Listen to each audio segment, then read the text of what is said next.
social media, and recruiting. This is the Recruit Me Athletic Scholarship Podcast, episode number 185. Welcome to the world's longest-running podcast on recruiting and athletic scholarships. I'm John Fugler. As an athletic scholarship coach and a recruiting author, I want to help you as a family succeed in the recruiting world and get a scholarship for your student athlete. I'm a dad of 2 scholarship athletes myself and also the CEO of Recruit Me. Our sponsor is the Athletic Scholarship 24-month Recruiting Planner and Journal, your all-in-one resource for a successful recruiting experience. It is brand new and it's out. It's available on Amazon. And if you have Prime like I do, you can have it in a couple days, so go get it. Action produces traction. So this weekly 15-minute podcast will help you get that traction. It'll change your scholarship future. You can find every episode on your favorite podcast app and also on my website at recruitme.com. So I encourage you to go ahead and subscribe if you haven't already so you can make sure you get it every Tuesday. Well, we're going to talk about an important issue that's out there, and that is social media and recruiting. It's just booming more and more, and there's a lot of misunderstandings, people asking for some help in this area, and where does it fit in the recruiting process? And I was reading this article in USA Today, and I was this quote, this statement by a college coach really hit me in the face, and I think it'll hit you too, from Mike Gundy of Oklahoma State football. He said, "It's information," referring to social media, "that's available to all of us, so it's information we include in our evaluation process. We have people on our football staff that track every one of our players and every one of our recruits." Isn't that amazing? They don't just stop when you're recruiting on the team. They keep it up. He says, "I remind my guys every week about that. I just tell our guys to stay off social media, especially if you can't behave. I have 3 sons, and I tell them the same things.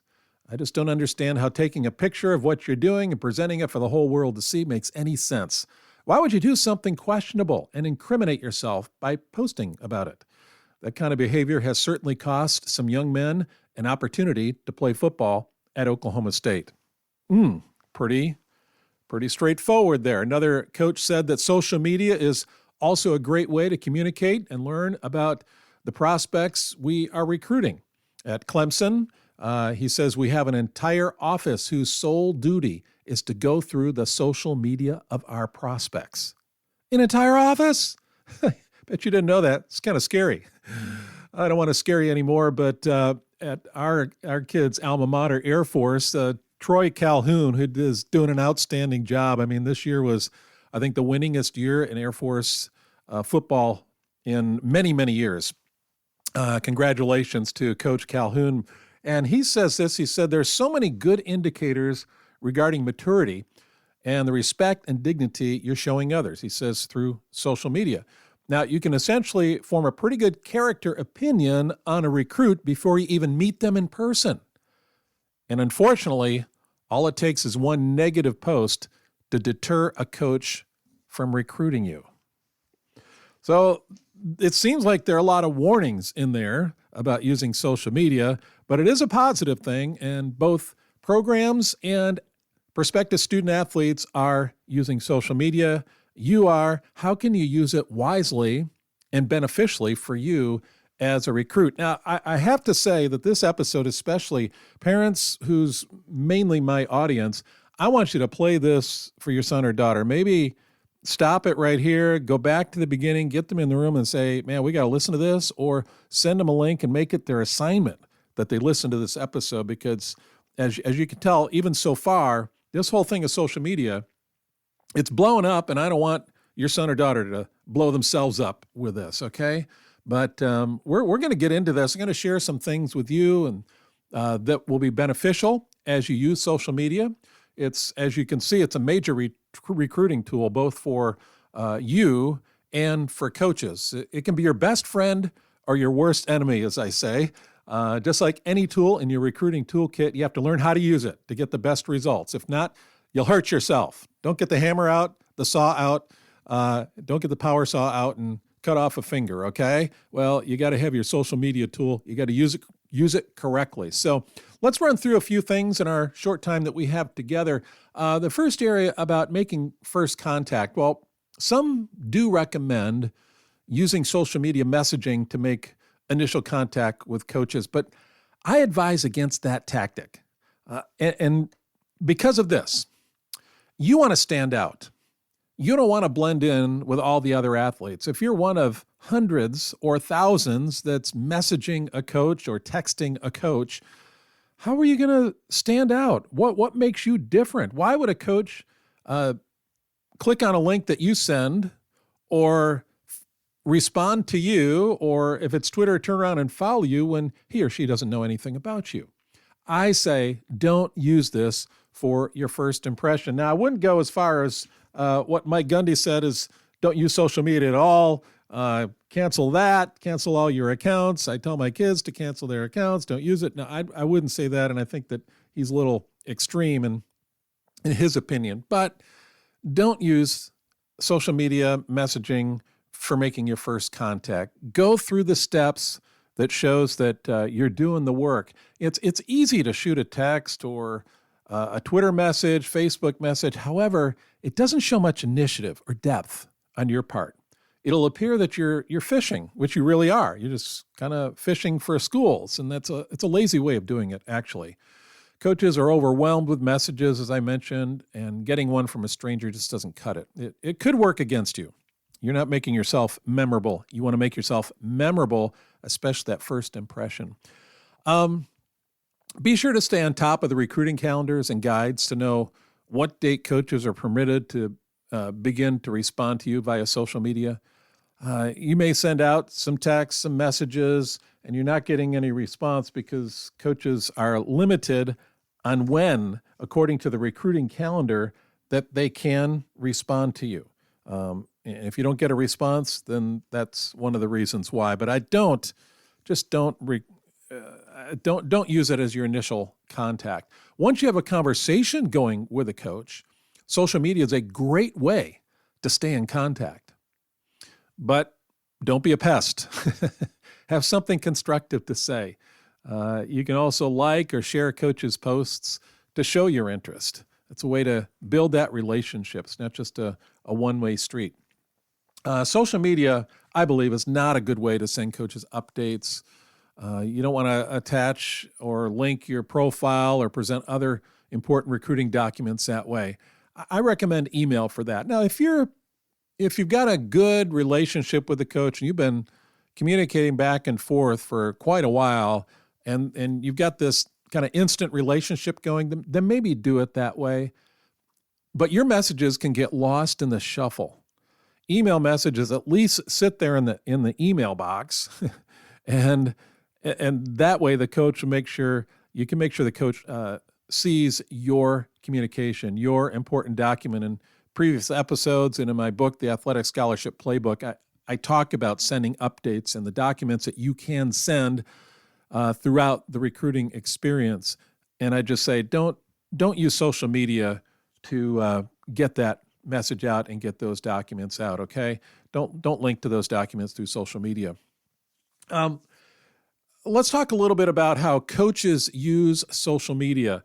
Coaches use social media to research recruits, as you've seen. Just in my quotes from these three coaches here, college coaches, yeah, they're using it to research you. Now, football's a little different. They've got a huge staff. Basketball has a sizable staff. Some of the minor sports, they're not going to do as much research on you, but that's something they're going to do. I hear that across the board on all sports. It's not that the baseball coach doesn't have an entire office like the football coach does working on scouring social media to find out more about the recruits. It doesn't work that way. It's less sophisticated. However, the principle is the same. They are looking. They're using it to research recruits. They can tell a lot about you by your posts, by your profile, by your friends. Your character is on display. It is. So is your ability, your talent to communicate, to spell, to express yourself, your grammar. Remember, you're a student athlete, and now all of a sudden, because you're in this recruiting world, you kind of lost your privacy a little bit. You become, as a recruit, because you've chosen to be a recruit, you're on display. Your character, as I said, is on display. So you have to watch what you say, how you say it, how you spell, your grammar, all of that. It's a very serious issue. Posting clean and positive things will attract coaches. As one of the coaches here mentioned, questionable posts have even been known to cause coaches to pull back their efforts and cancel their efforts to recruit you. So coaches are using social media, and you need to be using social media as well. It's a great tool. One of the things, as I'd like to mention here, is that you may want to reduce the number of social media accounts that you have if you're in the recruiting process. I'm going to go through some things next week that will give you some tips on exactly how to use social media. I want to get specific, a little more in depth. I wanted to rattle your cage a little bit this week. But one of the things I can tell you, and I'll discuss this next week as well, is because social media is so important, and because coaches are looking at your social media accounts, you could really go crazy trying to make sure everything is just right. And you don't want to do that. You're a student athlete. Yeah, social media is good. It's part of the recruiting experience and process. However, I don't want you to get sucked in by becoming just a social media person who's making sure your accounts are absolutely perfect. And we'll go through some things on how to do that next week. Why don't you pick one? Make that one social media channel yours. Maybe cancel other accounts, or two, one or two, if you want to do it that way. However, if you've got too many platforms that you're using, you're gonna find yourself trying to cover too much ground in social media, and it's going to actually detract from your recruiting efforts. Okay, it'll detract from your athletic efforts. It'll detract from your academic efforts. Those are the most important things. And my assignment to you this week then is make that decision. Which is the one social media account that you'll keep? Because you are in the recruiting process here. What will that one be that you will keep? And then you'll do the things that I'll be talking about next week to really build that up and make that a way to put yourself on display in a good way, in a way that the coaches will respond, they'll respect you, they will want to recruit you. So talk that over this week. Which accounts will you close down? Maybe you can't narrow it down to one. You say, well, I got to have two. I've got to have, and I'm not going to mention the ones. I don't want to put any thoughts in your head. But look at this and see which of these accounts that you need to close down.